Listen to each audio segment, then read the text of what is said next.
सुप्रभात प्यारे विद्यार्थियों। हिंदी की इस ऑनलाइन तीसरी कक्षा में आप सभी का स्वागत है।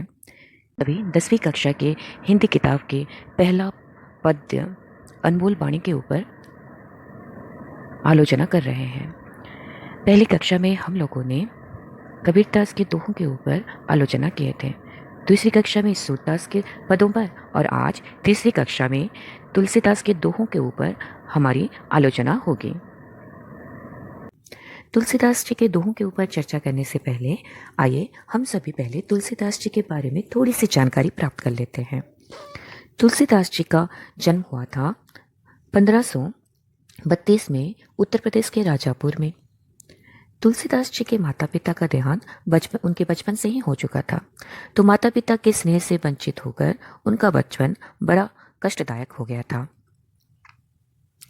तुलसीदास का सौभाग्य था कि गुरु नरहरि की बड़ी कृपा रही है उन पर। तुलसीदास जी राम भक्त कवि थे और यौवन काल से ही वह साधु बन गए थे। तुलसीदास जी के गुरु का नाम था रामानंद स्वामी।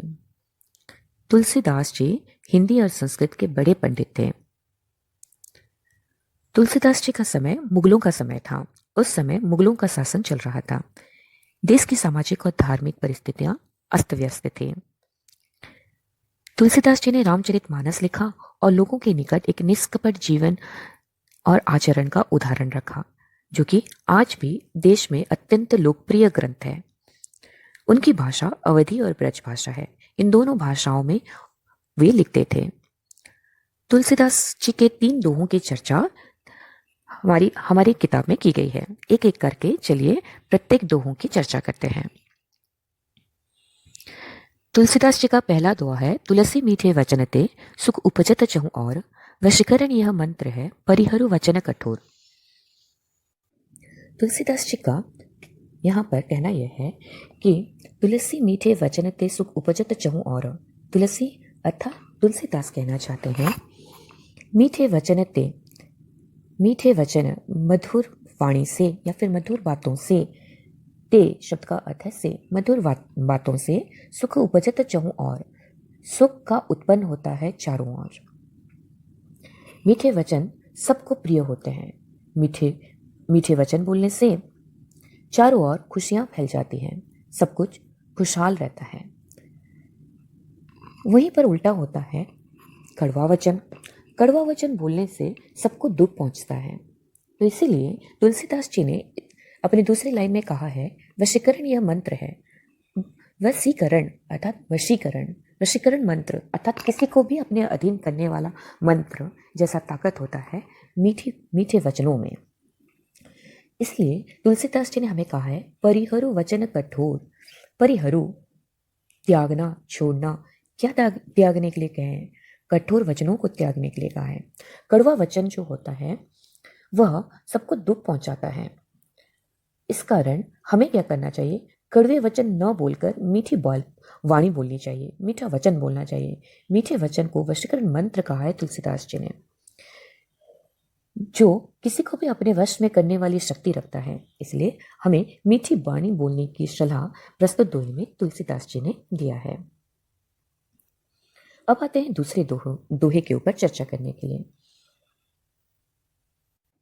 अपने दूसरे दोहे में तुलसीदास जी ने कहा है गोधन गजधन बाजीधन और रतन धन खान, जब आवे संतोष धन सब धन धूरी समान।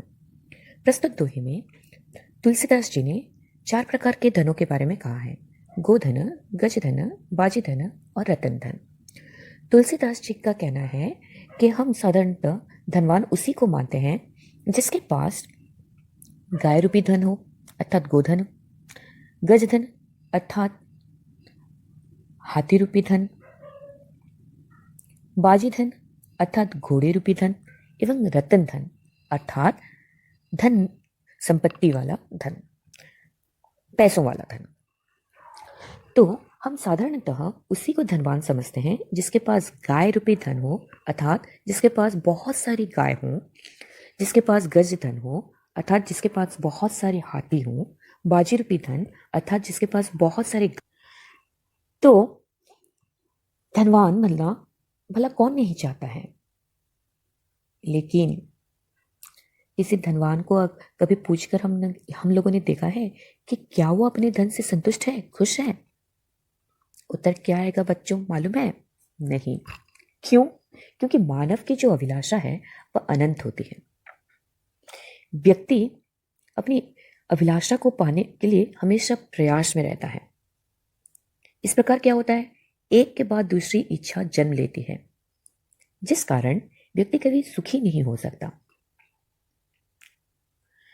तो व्यक्ति को सुखी हम कब मानेंगे?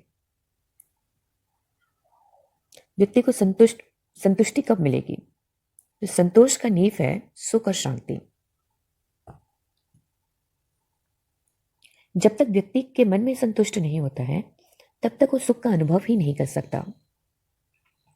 व्यक्ति उसके पास जो है उसी में अगर वह खुश रहना सके तब जाकर उसको संतोष मिल पाएगा। इसीलिए प्रस्तुत दोहे में तुलसीदास जी ने क्या कहा है, गोधन गजधन बाजी धन अथवा रतन धन का खान मतलब भंडार होते हुए भी अगर मन में संतोष नहीं है तो उसका कुछ मूल्य नहीं है, वो सब मूल्यहीन है। संतोष रूपी धन के सामने बाकी सब धन धूली के समान है। जिस प्रकार धूल का कुछ मूल्य ही नहीं होता है, ठीक उसी प्रकार संतोष के सामने ये सारे जो धन है वो मूल्यहीन हो जाते हैं, क्योंकि ये जो बाकी धन है वो सुख शांति नहीं देते हैं, मन में चिंता बनाए रखते हैं। इसीलिए तुलसीदास जी ने प्रस्तुत दोहे में कहा है, जब आवे संतोष धन सब धन धूरी समान। अगर व्यक्ति के पास कुछ भी ना हो लेकिन वह उसी में ही संतुष्ट है तो ये सारे धन जो हैं, गोधन गजधन बाजी धन रतन धन, इनका भंडार होने पर भी वह धूली के बराबर ही है, क्योंकि वह कुछ ना होने पर भी अपने आप में संतुष्ट है। तो यहाँ पर तुलसीदास जी ने संतोष धन को ही सर्वश्रेष्ठ धन माना। बच्चों, अब चलते हैं तुलसीदास जी के तीसरे और अंतिम दोहे के ऊपर चर्चा करते हैं। तीसरा दोहा है, रोसना रसना खोलिए बरु खोलियो तरवारी, सुनत मधुर परिणाम हित बोलिय वचन विचारी। तो प्रस्तुत दोहे में संत शिरोमणि तुलसीदास जी हमें कड़वे वचन और मधुर वचन के भीतर जो अंतर है, उनके बीच जो अंतर है उसको हमें समझा रहे हैं। उनका कहना है, रोसना रसना खोलिए। रोष मतलब क्रोध, रसना मतलब जीव, खोलिए मतलब बोलना। कहने का तात्पर्य है कि क्रोध में आकर हमें कुछ भी नहीं बोलना चाहिए।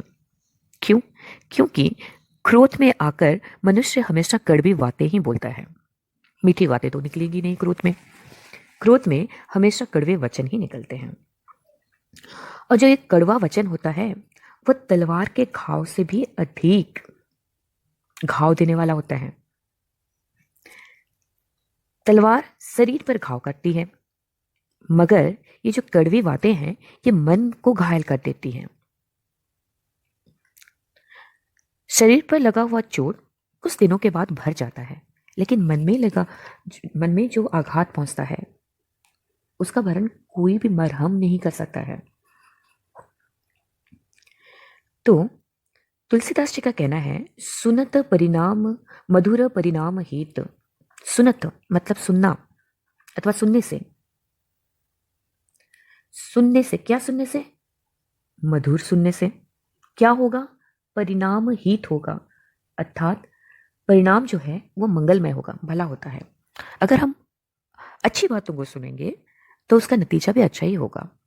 इसीलिए तुलसीदास जी ने कहा है, बोलिए वचन विचारी।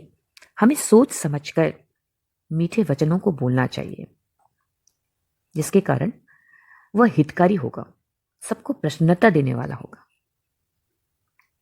तो प्रस्तुत दोहे में तुलसीदास जी हमें कड़वे और मधुर वचन के मध्य अंतर को स्पष्ट करते हुए बताया है कि कड़वा वचन तलवार से भी अधिक धारदार होता है, तलवार से भी अधिक घाव देने वाला होता है। इसलिए हमें कड़वे वचनों का परित्याग करके मीठे वचनों को अपनाना चाहिए, जो कि हितकारी होने के साथ साथ दूसरों को प्रसन्नता भी देता है। आशा है आप सभी को आज की कक्षा में पढ़ाए गए पाठ समझ में आई होगी।